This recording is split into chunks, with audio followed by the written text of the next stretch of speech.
എല്ലാവർക്കും നമ്മുടെ ഇന്നത്തെ ക്ലാസ്സിലേക്ക് സ്വാഗതം. ഇന്ന് നാം പഠിക്കാൻ പോകുന്നത് ഡിഫറെൻറ്റ് പ്രൊപ്പോർഷൻസ്, അതായത് പല തരത്തിലുള്ള അനുപാതങ്ങളെക്കുറിച്ചാണ് ഇന്ന് നാം പഠിക്കാൻ പോകുന്നത്. അപ്പോൾ എന്താണ് പലതരത്തിലുള്ള അനുപാതം എന്ന് പറഞ്ഞാൽ? നാം ഇതുവരെ പഠിച്ചത് നമുക്കറിയാം, ഒരു അളവ് കൂടുമ്പോൾ അതേ തോതിൽ തന്നെ മറ്റേ അളവും കൂടുന്നു അല്ലേ? ആ ടൈപ്പാണ് നാം ഇതുവരെ പഠിച്ചത്. ഇപ്പോൾ നമുക്കറിയാം, ഇപ്പോൾ ഒരു സ്ക്വയർ എടുക്കുകയാണെങ്കിൽ സ്ക്വയറിൻ്റെ സൈഡ് ഒരു സ്ക്വയർ, ഈ സ്ക്വയറിൻ്റെ സൈഡ് 1 സെൻറ്റിമീറ്റർ ആണെങ്കിൽ അത്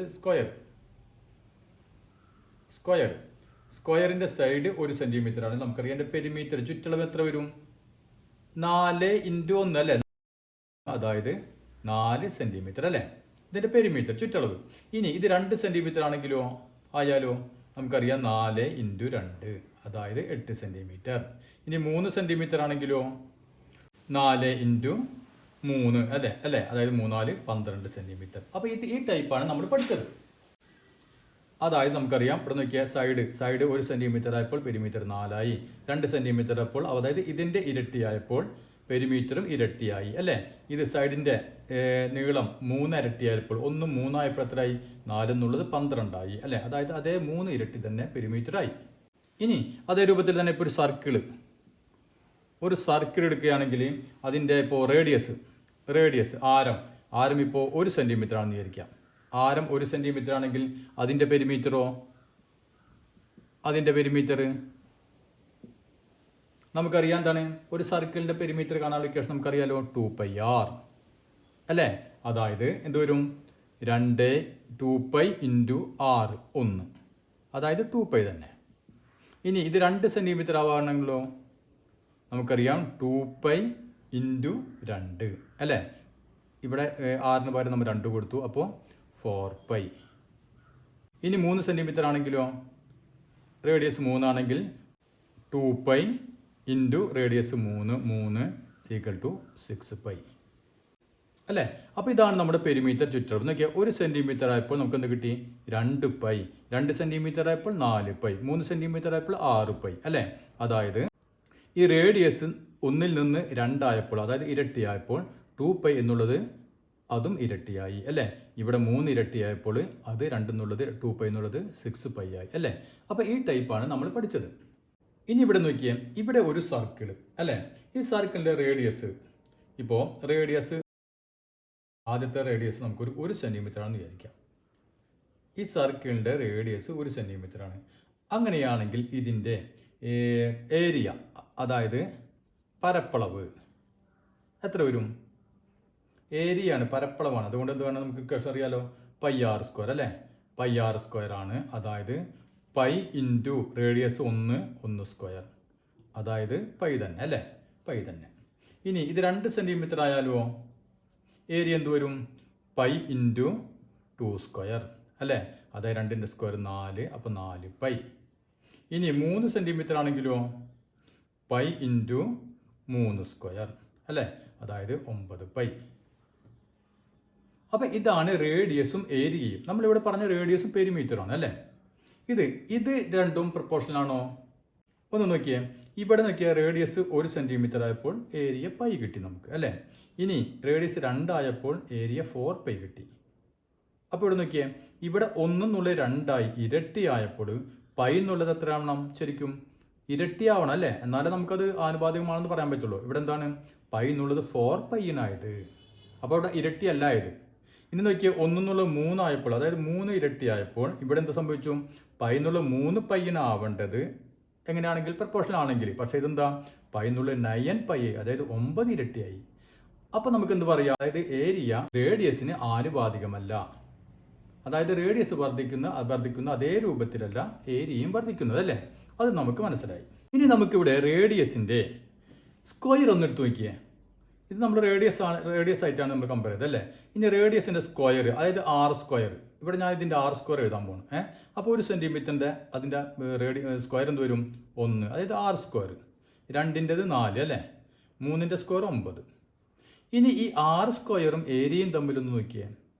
r², ഇനി ഇത് തൽക്കാലം മാറ്റി വെക്കുക, r² മാത്രം നോക്കാം. r² 1 സെൻറ്റിമീറ്റർ ആയപ്പോൾ ഏരിയ π. ക്ലിയർ ആയില്ലേ? r² 4 ആയപ്പോൾ ഏരിയ 4π. ആർ സ്ക്വയർ 9 ആയപ്പോൾ ഏരിയ 9 പൈ. അപ്പം ഇവിടെ എന്താണ് 1 എന്നുള്ളത് പൈ, 4 ആയപ്പോൾ അതായത് 4 ഇരട്ടിയായപ്പോൾ പൈ എന്നുള്ളത് 4 ഇരട്ടിയായി 4 പൈ ആയി. 1 9 ആയപ്പോൾ അതായത് 9 ടൈംസ് വർദ്ധിച്ചപ്പോൾ ഇതെന്തായി പൈ എന്നുള്ളത് 9 പൈ ആയി. അപ്പം ഇവിടെ ആർ സ്ക്വയറും ഏരിയയും തമ്മിൽ എന്താണ്, അവർ തമ്മിൽ ഒരേ അനുപാതത്തിലാണ് അല്ലേ. അപ്പം ആറും ഏരിയയും അനുപാതത്തിലല്ല, പക്ഷേ ആർ സ്ക്വയറും ഏരിയയും തമ്മിൽ എന്താണ് ഒരേ അനുപാതത്തിലാണ്.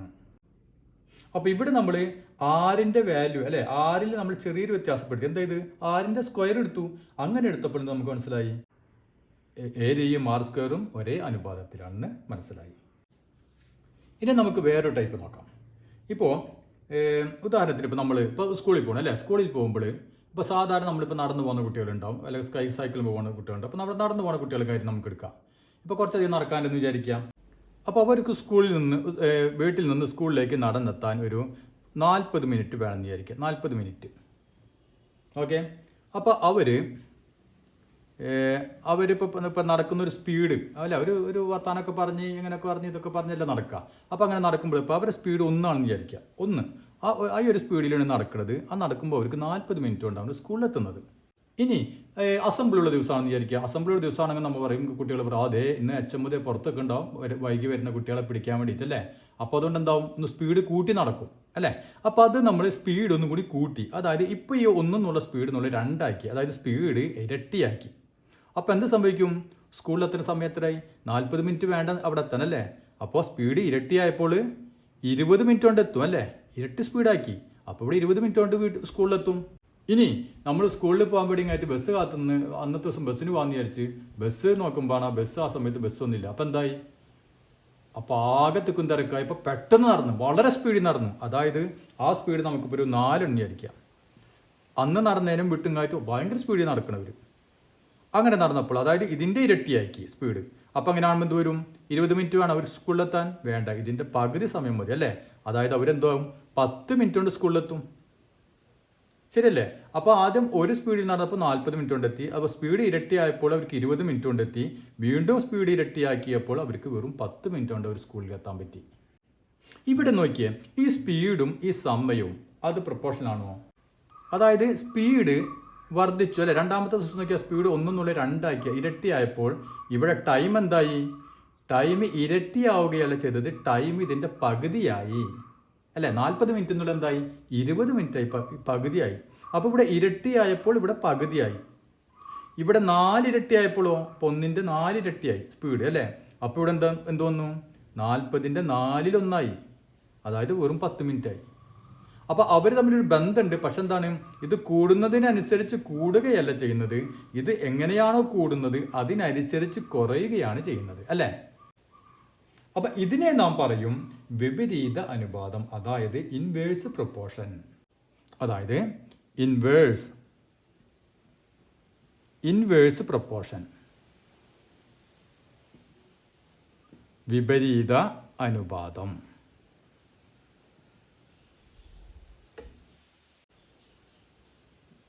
അപ്പം എന്താണ് വിപരീത അനുപാതം എന്ന് പറഞ്ഞാൽ, 1 കൂടുന്നതിനനുസരിച്ച് മറ്റേത് എന്താണ് കുറയുന്നു, അല്ലെങ്കിൽ 1 കുറയുന്നതിനനുസരിച്ച് മറ്റേത് കൂടുന്നു.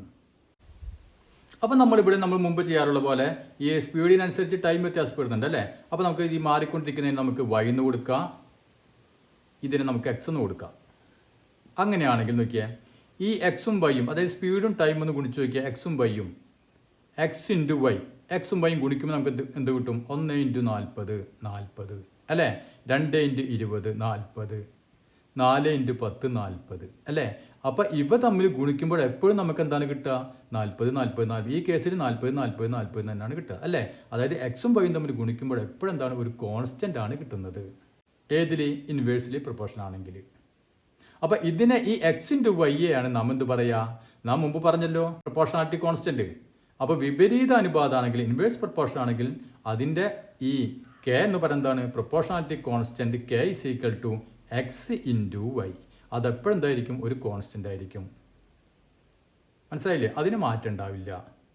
അപ്പോൾ നമ്മൾ മുമ്പ് ഒരേ അനുപാതം പഠിച്ചു അല്ലേ, അതിന് നാം പറയും ഡയറക്റ്റ് പ്രൊപ്പോർഷൻ എന്ന് പറയും, ഇവിടെ നാം പറയും ഇൻവേഴ്സ് പ്രൊപ്പോർഷൻ എന്ന് പറയും. അപ്പോൾ ഡയറക്റ്റ് പ്രൊപ്പോർഷനിൽ നമ്മൾ k എങ്ങനെ കണ്ടുപിടിക്കുക, k = y/x അല്ലേ. അത് വെച്ച് നമ്മൾ കുറച്ച് പ്രോബ്ലം ഒക്കെ ചെയ്തതാണ് k is equal to y by x. ഇവിടെ കെ എന്താണ്? X into y. അപ്പോൾ ഇവിടെ നമുക്ക് വൈ കണ്ടുപിടിക്കാൻ എന്ത് ചെയ്യേണ്ടി വരും? Y is equal to k by x. മനസ്സിലായില്ലേ? Y is equal to k by x. ഇവിടെ വൈ എന്തായിരുന്നു? Y is equal to k into x ആയിരുന്നു അല്ലേ? ഇവിടെ y is equal to k into x ആയിരുന്നു. അതായത് പ്രൊപ്പോർഷണാലിറ്റി കോൺസ്റ്റന്റിന്റെ അതിനെ നമ്മൾ എക്സ് കൊണ്ട് ഗുണിച്ച് കഴിഞ്ഞാൽ നമുക്ക് എന്ത് കിട്ടും? ഇവിടെ കണ്ടില്ലേ? അതാണ് പ്രൊപ്പോർഷണാലിറ്റി കോൺസ്റ്റന്റ്. അതിനെ നമ്മൾ എക്സ് കൊണ്ട് ഗുണിച്ചപ്പോൾ നമുക്ക് വൈ കിട്ടി അല്ലേ? ഇത് വൈ, ഇത് എക്സ്. ക്ലിയർ ആയില്ലേ? അപ്പോൾ നമുക്ക് വൈ കിട്ടിയ എന്താണ്? എക്സിനെ പ്രൊപ്പോർഷണാലിറ്റി കോൺസ്റ്റന്റോട് ഗുണിച്ചു. അപ്പോൾ 1 ഇൻറ്റു 4 4, 2 ഇൻറ്റു 4 8 അല്ല, അങ്ങനെയാണ് കിട്ടിയത്. ഇവിടെ വൈ കിട്ടാൻ നമ്മൾ എന്ത് ചെയ്യണം? എക്സ് വൈ എന്ന് പറയുന്നത് പ്രൊപ്പോർഷണാലിറ്റി കോൺസ്റ്റന്റ്, അതായത് കെ. ഇതാണ് കെ. കെനെ നമ്മൾ എന്ത് വേണം? എക്സ് കൊണ്ട് ഡിവൈഡ് ചെയ്യണം. അപ്പോൾ 40/1 40, 40/20 2, കണ്ടില്ലേ? 40/10 4. അതിന് കെനെ നമ്മൾ എന്ത് വേണം? എക്സ് കൊണ്ട് ഡിവൈഡ് ചെയ്യണം. അപ്പോൾ ഡയറക്റ്റ് പ്രൊപ്പോർഷൻ ആണെങ്കിൽ വൈ നോക്കിയാൽ y is equal to k x അല്ലേ?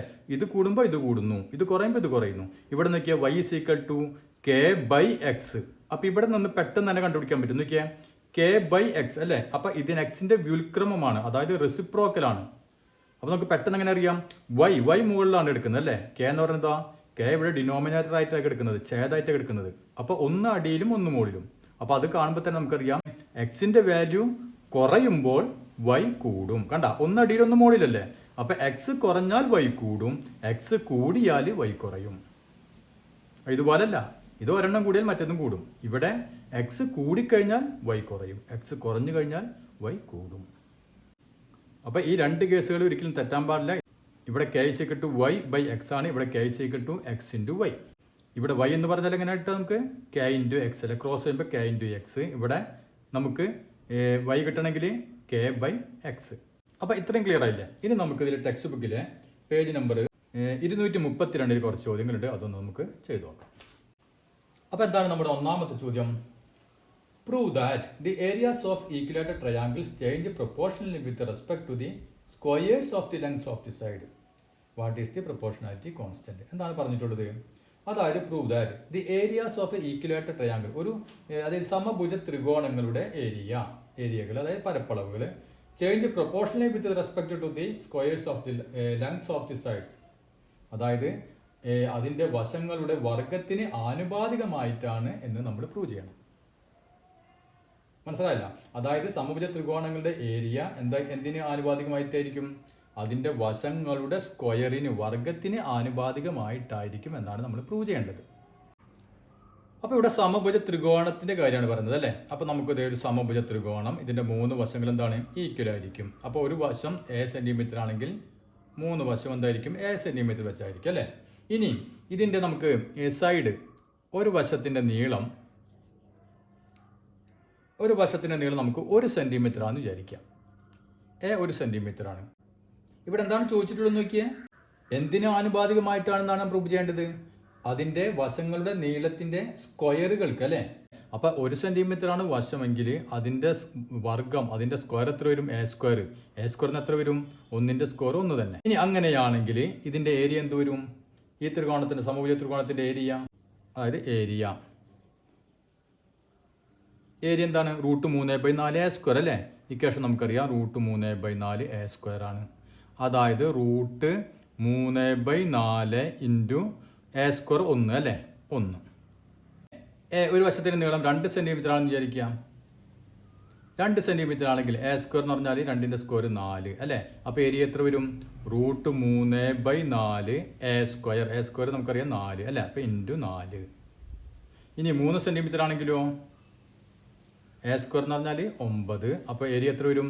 √3/4 into A square. A square 9. അപ്പോൾ ഇവിടെ നോക്കിയേ, എ സ്ക്വയർ അല്ലേ? എ സ്ക്വയർ ആയിട്ടാണ് നമ്മളോട് നോക്കാൻ പറ്റുള്ളൂ. അപ്പോൾ എ സ്ക്വയറും ഏരിയയും. അപ്പോൾ എ സ്ക്വയർ 1 ആയപ്പോൾ √3/4 ഇൻറ്റു 1. എ സ്ക്വയർ 4 ആയപ്പോൾ √3/4 ഇൻറ്റു 4. ഇവിടെ 9 ആയപ്പോൾ √3/4 ഇൻറ്റു 9 അല്ലേ? അപ്പോൾ ഒരേ രീതിയിലാണ് ഇത് വർദ്ധിച്ചുകൊണ്ടിരിക്കുന്നത്. അതെന്താ? അപ്പോൾ എന്ത് പറയാം? നമുക്ക് ഇത് പ്രൊപ്പോർഷൻ ആണെന്ന് പറയാം അല്ലേ? അപ്പോൾ നമുക്ക് ഏരിയയാണ് മാറിക്കൊണ്ടിരിക്കുന്നത്. അതിന് നമുക്ക് y എന്ന് കൊടുത്തു, എക്സ്, ഇത് എക്സ്. അപ്പോൾ proportionality constant k is equal to എന്ത് വരും? നമുക്കറിയാം y ബൈ എക്സ്.